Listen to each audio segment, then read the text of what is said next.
Hola, hola, un saludo muy especial. Bienvenidos a Sinergia Informativa, un programa que está diseñado para gente inteligentes, interesantes y calificadas porque están bien informadas, como usted.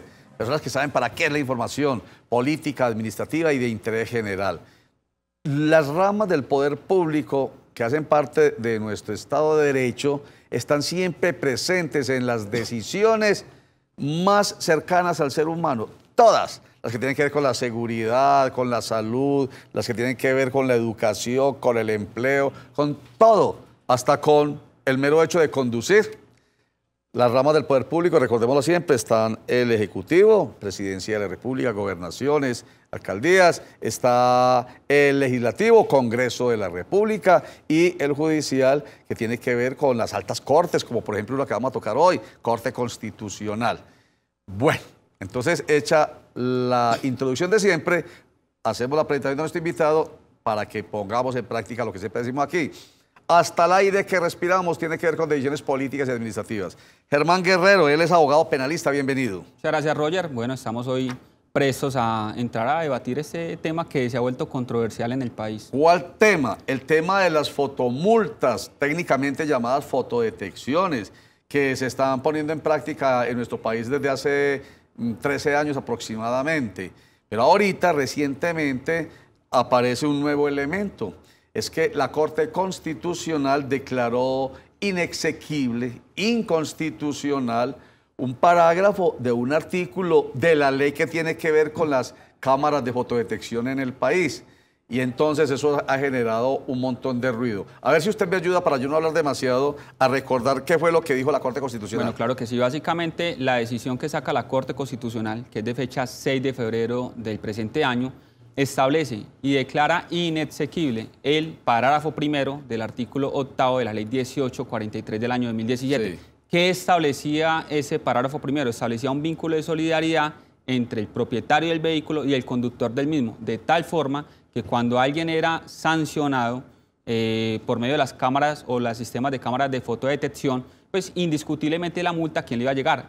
Al propietario del vehículo. ¿Qué dice la Corte Constitucional? Se debe sancionar directamente, es al infractor y no necesariamente al propietario, porque no necesariamente el propietario es el que va conduciendo. Sí, esa es la decisión que ha causado polémica y revuelo en el país. Yo quiero que veamos incluso para mayor tranquilidad, porque usted es abogado, pues yo también tengo formación jurídica, pero nuestros televidentes muchos no. Entonces, en la medida que les entre por los ojos, saben exactamente de lo que usde está hablando y vamos a comenzar enseguida. Veamos esta imagen. Aquí, mire, esa es la ley, la 1843 de 2017, por medio de la cual se regula la instalación y puesta en marcha de sistemas automáticos, semiautomáticos y otros medios tecnológicos para la detección de infracciones, entre ellos entonces las llamadas cámaras de fotodetección o fotomultas. Y ahí está el artículo 8 que habla del procedimiento, cómo es la forma en que se realiza el procedimiento para entregarle el comparendo a quien haya excedido, por ejemplo, el límite de velocidad. Iba a 70 kilómetros por hora cuando era a 60 kilómetros. Cuando no lleva, por ejemplo, el SOAT, no lo tiene actualizado. Cuando no tiene, por ejemplo, actualizada la, ¿cómo se llama esto? La revisión técnico-mecánica, etcétera. Entonces, hasta el momento, sígale subiendo, por favor, este artículo 8, que no lo vamos a leer todo. Habla de cómo es el procedimiento para entregar a quien cometió la infracción y dice muy claramente, ahí está cómo, de tal manera respetando el debido proceso, que es un derecho fundamental. Sígale, ahí está, quiero llegar al parágrafo primero. Y en ese parágrafo 1 que dice ahí, dice, el propietario del vehículo será solidariamente responsable con el conductor, previa su vinculación al proceso contravencional. Y este parágrafo, Germán Guerrero, fue el que declaró inexequible la Corte Constitucional. O sea, el propietario del vehículo no es solidariamente responsable. O sea, que si yo le presté el carro a mi hijo, por decir algo, a mí no tiene por qué llegarme la fotomulta. Tiene que llegarle es a él, ¿cierto? Completamente cierto, Roger. De eso es lo que trata esta sentencia de la Corte Constitucional, que hasta la fecha no ha sido publicado, pero digamos el contenido de fondo, el efecto como tal, es el que está en el comunicado de prensa. Muy bien. Y resulta entonces que los secretarios de movilidad de Medellín, Bogotá y Cali y de Tránsito y Seguridad Vial de Barranquilla se reunieron en una mesa de concertación y tomaron la siguiente decisión. palabras más, palabras menos. Acatamos lo que dice la Corte Constitucional, pero seguiremos cumpliendo con el derecho fundamental al debido proceso, seguiremos notificando al propietario y que venga el propietario a decir quién estaba conduciendo el vehículo. Eso sí es acatar una decisión judicial como esta máxima superior de la Corte Constitucional. Básicamente lo que han sostenido estas secretarías de tránsito, como bien decías, es seguir el cumplimiento del artículo 135 de la ley 769. Establece un procedimiento de notificación y señalan en ese comunicado de prensa que pues indiscutiblemente lo que se ha comunicado por parte de la Corte Constitucional es declarar inexequible el parágrafo primero del artículo 8º, más no declaró inexequible el procedimiento de notificación. ¿Y cuál fue el artículo que usted dice? ¿Es el del Código Nacional de Transporte y Tránsito? El 135. Yo creo que lo tenemos ahí, veámoslo, porque es que viendo es que uno realmente entiende. Háganme el favor y me muestran ese artículo, si lo tenemos ahí. Todavía no, bueno, enseguida se los mostramos. Enseguida lo mostramos para que ustedes lo lean. ¿Y entonces? Entonces, como se sigue vigente el artículo 135 del Código Nacional de Tránsito y se vamos a seguir notificando como veníamos notificando, de tal forma que están notificando es al propietario del vehículo. Entonces, considero que en últimas es crearle un esguince a la decisión de la Corte Constitucional, que si bien es cierto en este momento esa sentencia no es de conocimiento público, sí está el comunicado y el comunicado establece obviamente ese contenido de fondo que rompe el vínculo de solidaridad entre el conductor y el propietario del mismo. Sí, a ver si de pronto tenemos ya el artículo, pero no, es el ahí está, artículo 129 de los informes de tránsito. Ese 129, Roger, en el párrafo primero establece es de que solamente se debe sancionar directamente al que verdaderamente cometió la infracción. O sea, este artículo es coherente con la decisión tomada por la Corte Constitucional. Completamente cierto, Roger. De hecho, la misma Corte Constitucional ha venido pronunciándose en sentencias anteriores en cuanto a este tema. Lo que pasa es que con la vigencia de la Ley 1843 del año 2017 se creó, digamos, esa solidaridad nuevamente, entonces nuevamente la Corte Constitucional tuvo que pronunciarse al respecto. Ya. Me llama la atención. Entonces, no es el artículo 129 del Código Nacional de Tránsito, que es el que acabamos de ver. Ese 129 es el de el que, digamos, establece que no hay solidaridad. No hay solidaridad. Eso. No debe haber solidaridad. Eso, el 135 habla del procedimiento. Del procedimiento. Pero entonces quiero, antes de que nos vamos a comerciales, para que no quede esto mocho, como decimos popularmente, pero es una ley y por encima está la Constitución. Por eso hablamos de la norma superior. Entonces, la Corte Constitucional, que es la guardiana de la Constitución, dice que de ahí para abajo no aplica porque es inexequible, entonces sencillamente ese artículo 135 queda también sin fundamento jurídico. Precisamente la misma Corte Constitucional ha manifestado en su comunicado de prensa que el legislador es el que debe entonces entrar a hacer una regulación clara y precisa de cómo se va a adelantar este tipo de trámites. Perfecto. Porque indiscutiblemente, si las secretarías de tránsito siguen aplicando la ley que fue declarada inexequible, pues estarían incurriendo en delitos tales como el prevaricato. Muy bien, y de eso es que vamos a hablar enseguida. Volvemos a retomar entonces la actitud de los secretarios de Movilidad de Bogotá, Medellín, Cali y de Transportes, o mejor Tránsito y Seguridad Vial de Barranquilla, que dicen que acatan, pero no acatan. Y a ver entonces qué puede pasar al respecto. Ya regresamos.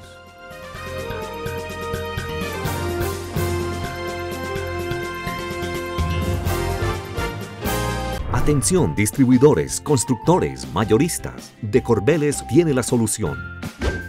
Paredes 3D. Ventas al por mayor de pisos. Papel de colgadura. Cielos falsos en PVC. Calidad, garantía, responsabilidad y cumplimiento. Síguenos en Instagram como decorbeles1. Teléfono 311-463-1748.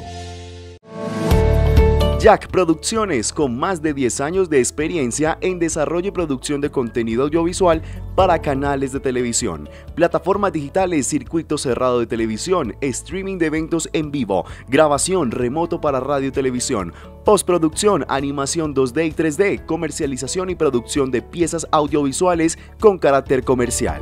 En Jack Producciones realizamos tus ideas.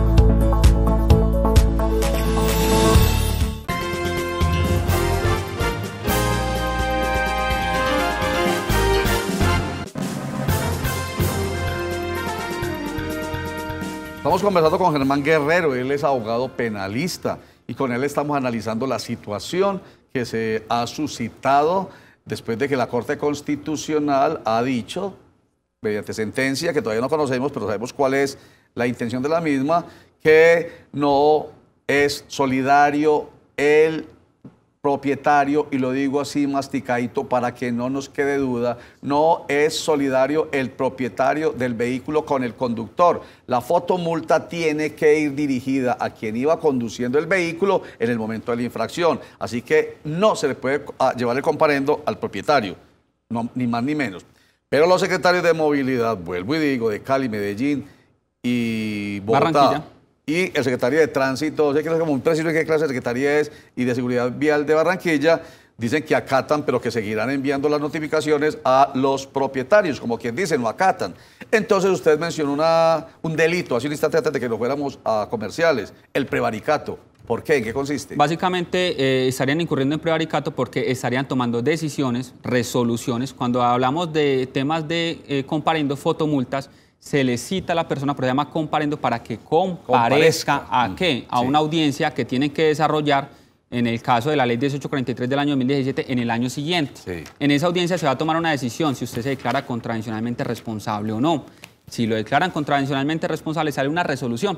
Esa resolución estaría sin sustento legal y por consiguiente estarían tomando una decisión manifiestamente contraria a las disposiciones normativas existentes en Colombia, lo que haría incurrir a estas personas, a estos secretarios, en el delito de prevaricato. Un delito que es penal, está en el Código Penal colombiano. También escuché por ahí a otros juristas hablando de que habría lugar a un incidente de desacato por fraude a resolución judicial. A resolución judicial.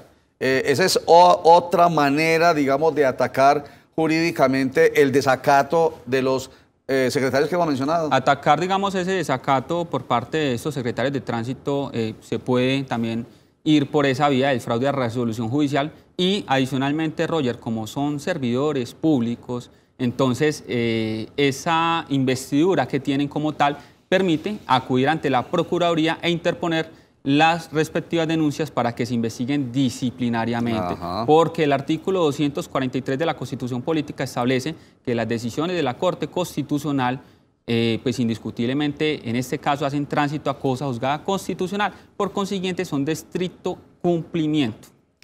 ¿Qué pasaría, hombre? Póngase a pensar usted como abogado, yo lo hago como periodista, ¿qué pasaría con estos secretarios? O sea, porque me da la impresión, por todo lo que hemos visto, y que esto no es sin opinión, hemos presentado claramente la norma, las decisiones, los hechos objetivos. Entonces, es tan claro que ya la decisión judicial que da tránsito a cosa juzgada, porque es de la Corte Constitucional, simplemente debía ser acatada, y ellos simplemente dicen que acatan, pero mentiras, que siguen incumpliendo esa decisión judicial de la Corte Constitucional. ¿Qué pudo haber pasado ahí? ¿Qué clase? O sea, ¿qué hay detrás? No sé, dígame. Claro que sí. Considero que en últimas se están creando un esguince a la decisión de la Corte Constitucional, porque me parece que la decisión que han tomado es acelerada, porque, reiteramos, la sentencia como tal no ha sido pública, de tal forma de que en su desespero de seguir produciendo estas resoluciones sancionatorias que en últimas crean un lucro, sí, entonces han llevado a que tomen unas decisiones que considero que son erradas y adicionalmente porque dicen, bueno, como el procedimiento del artículo 135 no fue declarado inexequible, no ha sido derogado, sigue con aplicación, entonces sigamos notificando esto al propietario del vehículo y que sea entonces el propietario del vehículo quien manifieste en la audiencia quién iba conduciendo. Piénsese, por ejemplo, Roger, usted que conoce bastante derecho constitucional, el mismo artículo 33 de la Constitución Política establece que nadie está obligado a declarar en contra de sí mismo, en contra de su cónyuge, compañero permanente, parientes dentro del 4º grado de consanguinidad, segundo afinado, primero civil. Yo podría entonces, bajo esa óptica, acudir a la Secretaría de Tránsito en audiencia y decir, es que iba conduciendo un familiar, pero el artículo 33 constitucional me ampara de tal forma de que no me invierta la carga de la prueba y sean ustedes quienes me muestren a mí quién efectivamente iba conduciendo, de tal forma de que me exoneren de la responsabilidad. Un elemento más y bien importante de carácter superior, artículo 33 de la Constitución. Sencillamente, lo repito para que no se nos olvide, yo no estoy obligado a declarar en contra de mi hijo. Mi hijo estaba conduciendo, ¿listo? Yo no tengo la obligación, estoy amparado constitucionalmente a no declarar en contra de él o de mi esposa, ¿cierto? O sea, los que están en cierto rango de consanguinidad y de afinidad. Mejor dicho, vuelvo a pensar, ¿será que esto tiene que ver con el negocio de las cámaras de fotodetección o fotomultas? pero negocio que no necesariamente tiene que ver con las arcas del erario, o sea, del municipio de Medellín, o el distrito de Bogotá, o el municipio de Cali, o el de Barranquilla. Entonces, ya regresamos, vamos a un corte para mensajes, pero antes de esta frase. Cuando volvamos, usted nos dice, Germán, ¿qué piensa de ella? Lo decisivo para actuar en política es la pasión moral.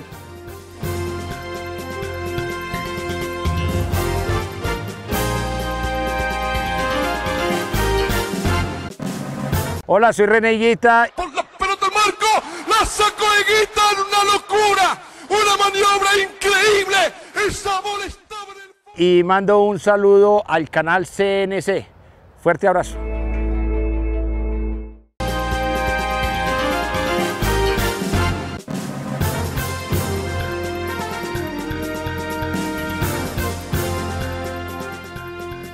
Lo decisivo para actuar en política es la pasión moral. ¿Qué piensa usted, Germán Guerrero, de esa frase? Completamente cierto. Considero que efectivamente gobernantes con pasión y verdaderamente con moralidad es lo que necesita este país. ¿Qué tan diferente sería nuestro país, Roger, si efectivamente estos políticos que en este momento se encuentran gobernando verdaderamente decidieran conforme a una moral social, una moral colectiva que permita verdaderamente entonces que el servidor público verdaderamente preste servicio al público y no obviamente como sucede en nuestro país que indiscutiblemente se sirven desde las arcas del Estado. Entonces, muy importante esa frase. Claro. Y entonces eso me hace pensar en el último comentario que hice ahorita, que es suspicaz, la verdad, debo confesarlo. Y no es realmente de mi autoría, pero sino que es lo que se está viviendo y manifestando en algunos mentideros políticos y periodísticos. Cosa tan rara.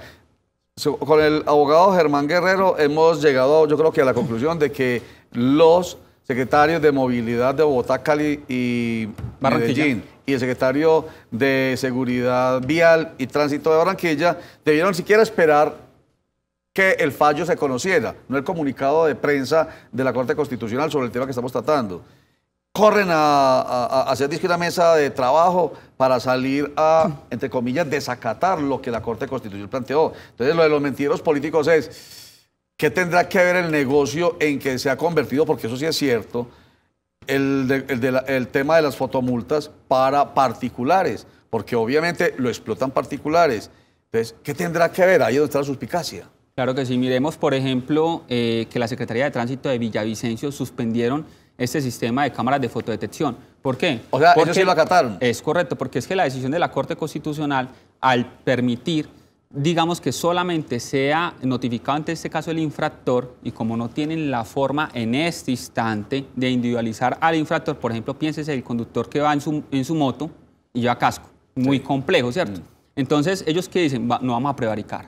No vamos a prevaricar y vamos a suspender el sistema hasta que esto obviamente tenga una regulación, y en ese orden de ideas es que debieron haberse desarrollado todas las actuaciones por parte de la Secretaría de Tránsito del país, en el desespero de seguir con este negocio, porque en últimas, si bien es cierto el espíritu de la norma lo que busca es reducir la siniestralidad vial. Y ha logrado mucho. Que se ha logrado. Sí. Indiscutiblemente todos los ciudadanos, la mayoría de los ciudadanos, o al menos yo también lo pienso así, que el tema de las fotodetecciones en el país se volvió un negocio muy lucrativo y ya actúan de una forma desesperada. Piénsese, por ejemplo, en los casos que tenemos en Puerto Colombia, en el cual se establece una velocidad a 60 kilómetros por hora como máxima, a pocos metros ya una de 40 y a pocos metros ya otra vez 60. Entonces, de tal forma de que lo que se está buscando más es como sancionar a la persona que indiscutiblemente reducir la siniestralidad vial. Ya. Y pongamos ya terminando el programa al otro lado. Usted lo dijo, va un motociclista a 70 kilómetros por hora, debe ser 60 la velocidad y va con casco, además con casco cubierto. Además que yo no entiendo con los problemas de seguridad que hay en este país, los cascos cubiertos, o sea, no le ve la cara al que va ahí detrás. ¿Cómo hace entonces para aplicarse la sentencia constitucional? ¿O un vehículo con vidrios polarizados? ¿O alguien que va conduciendo con una cachucha y no se ve la cara? Bueno, entonces, ahí realmente entonces pensaría uno, lo de la Corte Constitucional es un canto a la bandera. No necesariamente, Roger. Miremos otras legislaciones y otros países tales como España, en el cual las cámaras de fotodetección tienen una resolución y una capacidad de megapíxeles que permite individualizar directamente al sujeto, de tal forma de que lo que hay que hacer es inversión verdadera para que verdaderamente se pueda individualizar al sujeto. Ahora, pienses en el caso de los motociclistas, que haría muy complejo. La misma Corte Constitucional ha manifestado que es que el hecho de las cámaras de fotodetección es un sistema auxiliar, porque los agentes de tránsito siguen existiendo, de tal forma que en ese caso los agentes de tránsito pueden cumplir con sus competencias y obviamente detener a la persona que probablemente, presuntamente esté cometiendo una infracción de tránsito. Por ejemplo, el motociclista que va a exceso de velocidad, lo puede detener sin ningún inconveniente. Entonces, el sistema de fotodetección es un sistema auxiliar, los agentes de tránsito siguen operando de tal forma de que uno coayuda en la verificación de si existen o no, digamos, estas contravenciones de tránsito. Pero entonces ahí usted me pone en otro problema gravísimo, o pone mejor a las administraciones municipales en otro problema gravísimo, y es como sistema auxiliar, porque los agentes de tránsito deben estar ahí, pero es que los agentes de tránsito no están ahí. O sea, no hay un agente de tránsito, por lo menos aquí en el Valle de Aburrá, en Bogotá, en Medellín, yo no sé, la verdad, en Medellín no se ve un agente de tránsito en la calle, no sé dónde están. La verdad, se desaparecieron. Entonces, analicemos precisamente que es un tema de ponderación. Entonces, hablemos entonces de sancionar a la persona que presuntamente cometió una infracción, como estaba anteriormente, es decir, con la ley 1843 del año 2017, con vigencia de ese parágrafo primero del artículo 8, y poner a responder de forma objetiva a una persona que no ha cometido la infracción. Y como en Colombia está prohibida esa naturaleza de sanción, es decir, objetiva, solamente se puede sancionar verdaderamente a quien cometió en este caso la infracción, entonces estaríamos rayando también con el debido proceso. Muy bien. Germán Guerrero, abogado penalista, quien nos da claridad sobre este tema tan importante, una decisión de la Corte Constitucional que aparentemente no ha sido acatada por funcionarios de movilidad y tránsito del país. Muchísimas gracias por estar con nosotros y pues mucha suerte en su actividad. Aquí lo estamos esperando con estos temas que yo sé que son del interés máximo de nuestros televidentes. Claro que sí. Muchas gracias, Roger, a usted y a todo su equipo de trabajo. Estamos aquí siempre prestos para resolver todas las dudas e inquietudes que tengan todos ustedes. Muchas gracias. Por eso es importante creer en nuestras ramas del poder público. Están desprestigiadas, sí, pero vea, ellas y sus decisiones tienen que ver con nuestro interés, el particular y el general. Y por supuesto con nuestro bolsillo. Sinergia informativa para personas inteligentes, interesantes y calificadas como usted. Gracias. Chao.